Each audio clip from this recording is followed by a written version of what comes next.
অনেকদিন আগের কথা।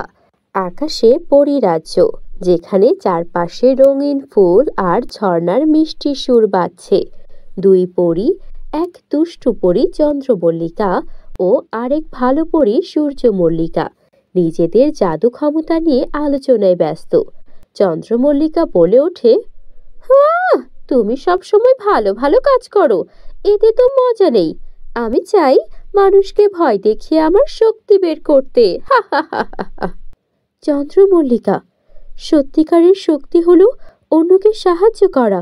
ভালো কাজে জাদু ক্ষমতা ব্যবহার করাই পরীদের প্রকৃত দায়িত্ব। তুমি যা করছো তা মোটেও ঠিক নয়। নিজের ক্ষমতার বড়াই দেখিয়ে সাধারণ মানুষদের উপর অত্যাচার করা, এটা ঘোর পাপ। তুমি এমন করতে পারো না।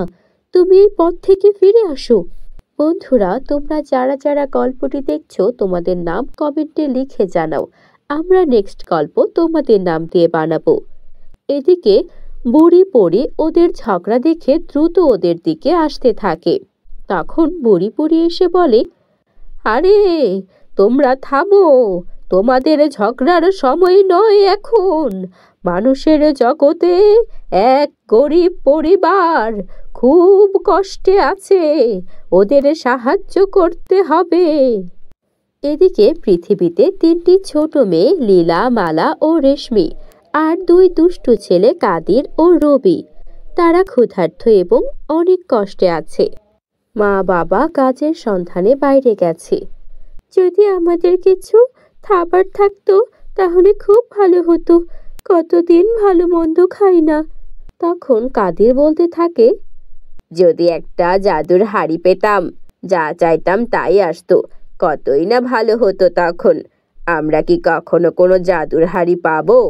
ঠিক তখনই আকাশ থেকে সূর্যমল্লিকা নেমে আসে আর বলতে থাকে, আমি জানি তোমাদের কষ্ট হচ্ছে। আমি তোমাদের একটি জাদুর সোনার হাড়ি দেব।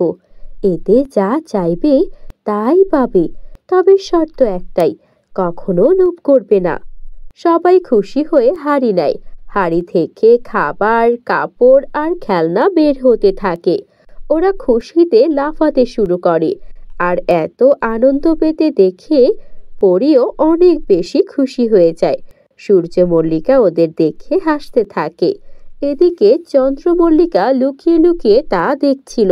মানুষের সুখ চন্দ্রমল্লিকার মোটেও সহ্য হয় না। ও তেলে বেগুনে জ্বলে উঠতে থাকে। এত সহজে সুখ? না না না না, এত সহজে সুখ তো ওদের আমি পেতে দেব না। সূর্যমল্লিকার বানানো এই জাদুর সোনার হাড়ি তো আমি কেড়ে নেবই নেব। ওই সুখ শুধু আমার হবে। তাই চন্দ্রমল্লিকা ছদ্মবেশে একটা বুড়ি হয়ে সেই কুটিরে যায় আর বাচ্চাদেরকে ডাকতে শুরু করে। ওরে বাচ্চারা, তোমাদের এই হাড়ি তো খুব সুন্দর। যদি আমি একটু দেখতে পারতাম তাহলে বড্ড ভালো হতো। আমার কাছে মজার মজার সব খাবার আছে, যা একবার খেলে পৃথিবীর সব সুস্বাদু খাবার তোমরা ভুলে যাবে। এই হাড়ি বেশি দিন কাজ করবে না, এমনিতেই কদিন পর এই হাড়ির জাদু ক্ষমতা নষ্ট হয়ে যাবে। তার চেয়ে বরং হাড়িটা আমায় দাও, আর আমি তোমাদের মজার সুস্বাদু খাবার দিচ্ছি। কাদির আর রবি পরীর দেওয়া সুস্বাদু খাবারের লোভে তখন হাড়িটা বের করে দেয়। এই নাও বুড়িমা হাড়ি, কই আমাদের সুস্বাদু খাবার দাও।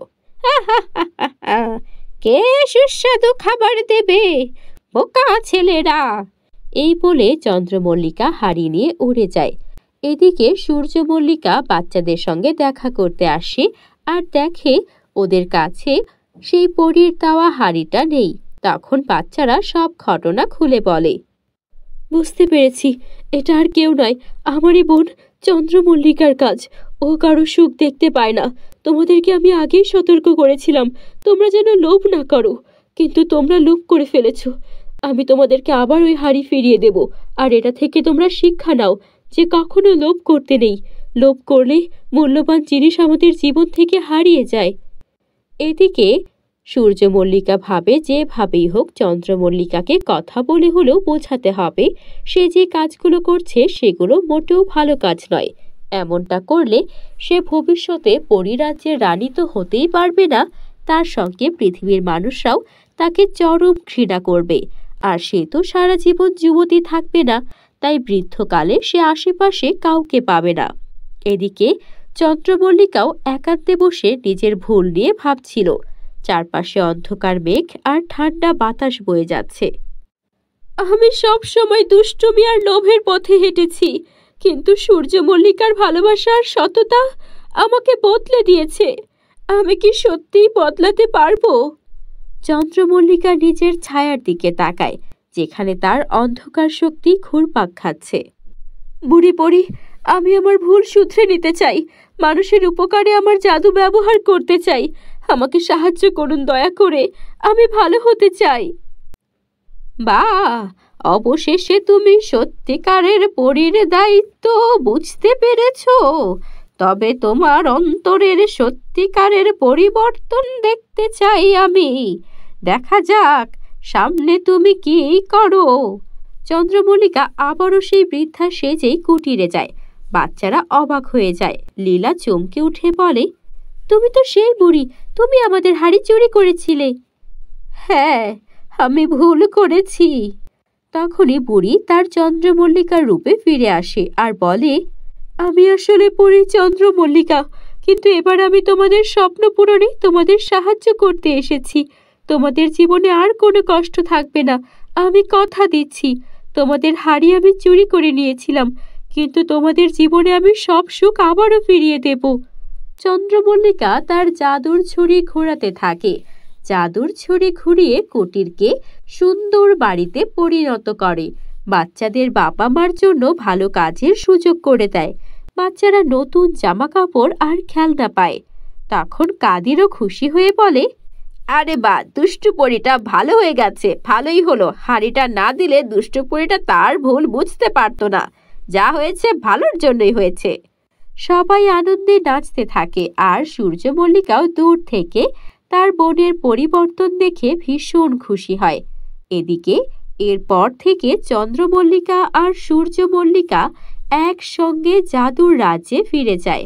ভালো কাজের জন্য নতুন অভিযান শুরু করে ওরা। বন্ধুরা, গল্পটি ভালো লাগলে একটা লাইক করে দাও। সোনার গ্রাম। গ্রামটি সবুজে ঘেরা, চারপাশে উঁচু পাহাড় আর নদী। কিন্তু গ্রামের লোকজন খুবই গরিব, তাদের জীবন কঠিন, কাজের অভাব আর দুঃখে ভরা। গ্রামের এক কোণে একটি পুরনো বটগাছ, তার নিচেই রয়েছে একটি ছোট্ট কুঁড়েঘর। সেখানে বাস করে একটি গরিব বাচ্চা মেয়ে, তার নাম মিনা।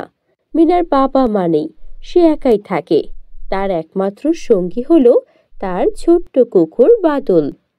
বাদল, আজকে কোনো কাজ পেলাম না, কি করবো এখন? ক্ষুধায় যে পেট চলছে। বাদলও মিনার দিকে তাকিয়ে কাঁদতে থাকে। হঠাৎ করেই আকাশে আলো জ্বলে উঠল। চারটি পরী এসে মিনার সামনে হাজির। তাদের পেছনে একটি কালো মেঘ। সেখান থেকে বেরিয়ে এলো এক ডাইনি, যার নাম কালিয়া। কালিয়া খুবই লোভী আর মন্দ। সে পরীদের জাদু শক্তি চুরি করতে চায়। মিনা, আমরা তোমাকে সাহায্য করতে এসেছি। আমাদের জাদুর শক্তি দিয়ে তোমার গ্রামকে সমৃদ্ধ করব। তখন দ্বিতীয় পরী বলে, কিন্তু সাবধান, কালিয়া ডাইনি আমাদের জাদুর শক্তি চুরি করতে চায়। তুমি আমাদের সাহায্য করতে পারবে? আমি আমি কিভাবে সাহায্য করব? আমি তো শুধু একটি গরিব মেয়ে। তখন তৃতীয় পরী বলল, তুমি সাহসী এবং ভালো মেয়ে, তোমার সাহায্যে আমরা কালিয়াকে হারাতে পারবো। বন্ধুরা, তোমরা যারা যারা গল্পটি দেখছো তোমাদের নাম কমেন্টে লিখে জানাও। আমরা নেক্সট গল্প তোমাদের নাম দিয়ে বানাবো। তখনই ডাইনি কালিয়া হাসতে শুরু করে। অনেক জোরে জোরে সেই হাসি। হাসি শুনলে কলিজা কেঁপে উঠবে। হা হা হা হা হা, কেউ আমাকে হারাতে পারবে না। এই গ্রামের সব জাদুর শক্তি আমার হবে, শুধুই আমার। পরীরা মিনাকে একটি জাদুর লাঠি দিল। মিনা লাঠি হাতে কালিয়ার দিকে এগিয়ে গেল। কালিয়া তার জাদুর শক্তি দিয়ে মিনাকে ভয় দেখাতে চাইল, কিন্তু মিনা মোটেও ভয় পেল না। সে তার সাহস আর বুদ্ধি দিয়ে কালিয়াকে হারাতে লাগলো। কালিয়া, তুমি এই গ্রামের লোকেদের কষ্ট দিয়েছ, আজ আমি তোমাকে থামাবো। তুই একটি ছোট্ট মেয়ে, আমাকে কিভাবে হারাবি? মিনা তার জাদুর লাঠি দিয়ে একটি আলোর বল তৈরি করলো আর সেই আলোর বল কালিয়ার দিকে ছুঁড়ে মারলো। কালিয়া আলোর বলের সামনে টিকতে পারল না। সে চিৎকার করে পালিয়ে গেল। কালিয়া পালিয়ে যাওয়ার পর পরীরা তাদের জাদুর শক্তি দিয়ে গ্রামকে সুন্দর করে তুলল। গাছগুলোতে ফল ধরল, নদীতে পরিষ্কার পানি বয়ে গেল। গ্রামের লোকজন খুশিতে নাচতে লাগলো। ধন্যবাদ মিনা, তুমি আমাদের বাঁচিয়েছ। ধন্যবাদ আপনাদের, আপনারা না এলে আমি কিছুই করতে পারতাম না। পরী বলল, মিনা তুমি সাহসী এবং ভালো মেয়ে। এই জাদুর লাঠি তোমার থাক। যখনই কষ্ট পাবে এই লাঠি তোমাকে সাহায্য করবে। আমি কখনো এই গ্রামের লোকেদের কষ্ট হতে দেব না। সেদিন থেকে সেই গ্রামে সুখ শান্তিতে সবাই থাকতে শুরু করলো। গ্রামটি এখন আগের চেয়ে অনেক সুন্দর। গাছপালা সবুজ, নদীর জল নির্মল, আর গ্রামের লোকজনও সুখে আছে। কিন্তু মিনার মনে এখনো একটি ইচ্ছে রয়েছে। সে চায় তার গ্রামটি সত্যিই সোনার গ্রাম হয়ে উঠুক, যেখানে সবাই সম্পদে ভরপুর হবে, কেউ কখনো অভাবী হবে না। বাদল, আমাদের গ্রাম এখন অনেক সুন্দর, কিন্তু আমি চাই এখানে সবাই সম্পদশালী হোক, কেউ যেন আর কষ্ট না পায়। মিনার দিকে তাকিয়ে বাদল লেজ নাড়ে। হঠাৎ আকাশে আবারও আলো জ্বলে ওঠে। চারটি পরী আবারও মিনার সামনে হাজির হয়। পরী বলে, মিনা, আমরা তোমার ইচ্ছা শুনেছি। তুমি চাও তোমার গ্রাম সোনার গ্রাম হয়ে উঠুক। হ্যাঁ, আমি চাই, কিন্তু কিভাবে সম্ভব? আমাদের জাদু শক্তি দিয়ে আমরা তোমার গ্রামকে সোনার গ্রামে পরিণত করতেই পারি, কিন্তু মনে রাখবে, সম্পদ সবসময় সুখ নিয়ে আসে না। আমি বুঝেছি, আমি চাই সবাই সুখে থাকুক। তাহলে তোমার ইচ্ছা পূরণ করব, কিন্তু সাবধান, সম্পদের লোভ যেন কাউকে মন্দ না করে তোলে। পরীরা তাদের জাদুর লাঠি উঁচু করে গ্রামের দিকে তাক করল। হঠাৎ আকাশে ঝলমল আলো ছড়িয়ে পড়ল। গ্রামের প্রতিটি ঘর, গাছ, নদী, এমনকি পাথরও পর্যন্ত সোনায় পরিণত হতে লাগলো। গ্রামের লোকজন অবাক হয়ে সব দেখতে লাগলো। আমাদের গ্রাম সোনার গ্রাম হয়ে গেল। ধন্যবাদ মিনা, ধন্যবাদ পরীরা। ধন্যবাদ আপনাদের, এখন সবাই সুখে থাকবে। কিছুদিন পর গ্রামের লোকজন সম্পদের লোভে পড়ে গেল। তারা একে অপরের সাথে ঝগড়া করতে লাগলো। কে কত সোনা পাবে তা নিয়েই বিবাদ শুরু হয়ে গেল। এই সোনার গাছটা আমার, তুমি এটা ছুঁয়ো না। না, এটা আমার জমিতে, তুমি চুরি করেছো। মিনা দেখল যে তার ইচ্ছার ফলে গ্রামের চারিদিকে অশান্তি ছড়িয়ে পড়েছে। মা ছেলের সঙ্গে ঝগড়া করছে, বউ স্বামীর সঙ্গে অশান্তি করছে।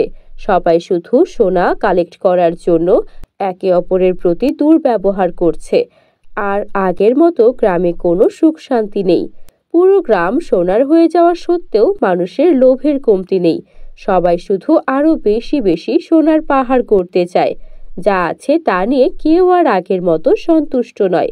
তখন মিনা ওর পোষা কুকুর বাদলকে আদর করতে করতে বলে, বাদল, আমি ভুল করেছি, সম্পদ সবাইকে সুখী করতে পারিনি, এখন কি করব? মিনা আবারও পরীদের ডাকলো। পরীরা আবার মিনার সামনে হাজির। তখন পরীরা বলে, মিনা, আমরা তোমাকে সতর্ক করেছিলাম তো, সম্পদের লোভ মানুষকে মন্দ করে তোলে। আমি বুঝেছি, এখন আমি চাই সবকিছু আগের মতো হয়ে যাক। সম্পদ নয়, শান্তিই সবচেয়ে বড় সম্পদ। তাহলে আমরা আবার জাদুর শক্তি ব্যবহার করব, কিন্তু এবার সবাইকে সতর্ক করে দিও, লোভ যেন কাউকে মন্দ না করে তোলে। পরীরা আবার তাদের জাদুর লাঠি উঁচু করে আকাশে জল করে উঠল। গ্রামের সব সোনা আবার আগের মতো হয়ে গেল। গাছপালা সবুজ, নদীর জল নির্মল, আর গ্রামের লোকজন আবারও শান্তিতে থাকতে লাগলো। গ্রামের লোকজনও এটা বুঝতে পারলো যে সম্পদ নয়, শান্তি সবচেয়ে বড় সম্পদ। তারা মিনাকে ধন্যবাদ জানালো। মিনা, তুমি আমাদের শিখিয়েছো যে শান্তি সবচেয়ে বড় সম্পদ। আমরা এখন আর লোভ করব না। তুমি আমাদের পুরো গ্রামটাকে জাদু দিয়ে সোনা বানিয়ে দিয়েছিলে, কিন্তু আমাদের মধ্যে থাকা লোভ আমাদের এই সোনাকে ধরে রাখতে দেয়নি। আমরা নিজেদের মধ্যেই ঝগড়া বিবাদে জড়িয়ে পড়েছিলাম। তাই আমাদের জন্য আমাদের গ্রাম এখন যেমন আছে তাতেই ঠিক আছে। আমরা দুবেলা কম খেতেও রাজি আছি। কিন্তু এভাবে নিজেদের সংসারে নিজেদের আত্মীয় স্বজনদের সঙ্গে ঝগড়া করে আমরা শান্তিতে কখনোই ছিলাম না। তোমাকে সত্যিই অনেক ধন্যবাদ। আমিও চাই সবাই সুখে থাকুক। আমি এই গ্রামটাকে সোনার গ্রাম করেছিলাম এই ভেবেছি সম্পদে পরিপূর্ণ হলে সুখ আসবে, কিন্তু সুখ তো পরস্পরের প্রতি ভালোবাসায়। বাদলও খুশিতে লেজ নাড়তে থাকে। বন্ধুরা, তোমাদের গল্পটি ভালো লাগলে একটা লাইক করে দিও। আর আমাদের চ্যানেলে তোমরা যদি নতুন হয়ে থাকো, চ্যানেলটিকে সাবস্ক্রাইব করতে ভুলো না যেন। Bye bye.